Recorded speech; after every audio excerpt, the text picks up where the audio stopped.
தாயுள்ளம் இருக்கக்கூடிய ஒரு திட்டத்தை செயல்படுத்தி இருக்கக்கூடிய ஆட்சி திராவிட முன்னேற்ற கழக ஆட்சி, நம்முடைய முதலமைச்சர் அண்ணன் தளபதி அவர்கள். இப்படி பட்டியலிட்டு கொண்டு போனால் அந்த பட்டியலுக்கு முடிவே இல்லாத ஒரு பட்டியலாக, அவ்வளவு பெரிய பட்டியலாக நம்முடைய சாதனைகள் இருக்கிறது. ஆனா எதிர்கட்சியில இருக்கக்கூடியவர்களுக்கு பத்திரிகை படிக்கிற பழக்கம், தொலைக்காட்சி பார்க்கிற பழக்கம் இருக்கா இல்லையானே எனக்கு தெரியல. ஏன்னா இங்க அமைச்சராக மேடையில அமர்ந்திருக்கிற அண்ணன் KKS கிட்ட கூட நான் ஒரு போட்டி வைப்பேன். நம்முடைய திட்டங்களை எல்லாம் முழுசா சொல்லிட முடியுமான்னு.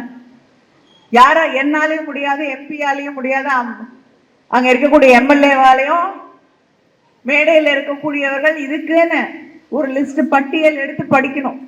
ஏன்னா அத்தனை திட்டங்களை திராவிட முன்னேற்ற கழக ஆட்சி வந்தவுடன் நம்முடைய அண்ணன் தளபதி அவர்கள் செயல்படுத்தி இருக்கிறார்கள். ஆனா கொடுத்த வாக்குறுதி எதையுமே நிறைவேற்றலன்னு சொல்லி பத்திரிகை படிக்காதவங்க சில பேர் சொல்லிட்டு இருக்காங்க. முன்னாள் முதலமைச்சராக இருந்த ஒருத்தர் என்னென்ன முதலீடு வந்ததுன்னு நீங்க ஒரு அறிக்கை கொடுக்கணுங்கிறாரு. நீங்க நிறைய முதலீட்டாளர் மாநாடு நடத்துறீங்களே, அதுல என்ன முதலீடு வந்ததுன்னு முதல்ல நீங்க ஒரு 2 பேரை சொல்லுங்க போதும். அது கூட வரல.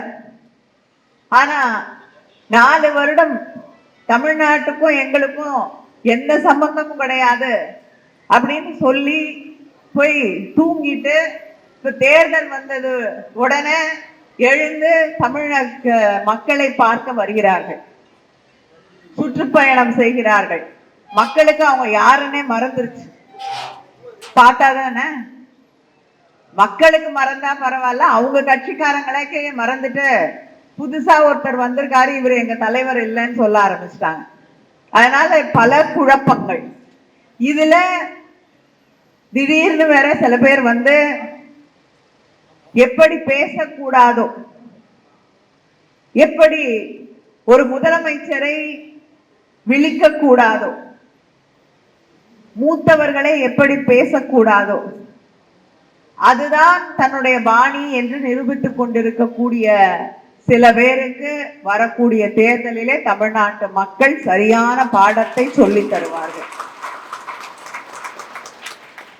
டயா பூஸ்டர், சுகருடைய ரிமோட் கண்ட்ரோல் இனி உங்க கையில. அனைத்து மருந்து கடைகளிலும் கிடைக்கும். செய்திகளை உடனுக்குடன் தெரிந்து கொள்ள கீழ்கண்ட கேபிள் மற்றும் DTH நெட்வொர்க்குகளில் எம்நாடு செய்தி தொலைக்காட்சியை காணுங்கள். பாதகம் செய்பவரை கண்டால் நாம் பயம் கொள்ளலாகாது பாப்பா. மோதி மிதித்து விடு பாப்பா, அவர் முகத்தில் உமிழ்ந்து விடு பாப்பா. அண்மை செய்திகளை உடனுக்குடன் தெரிந்து கொள்ள இணைந்திருங்கள் எம்நாடு தொலைக்காட்சியுடன்.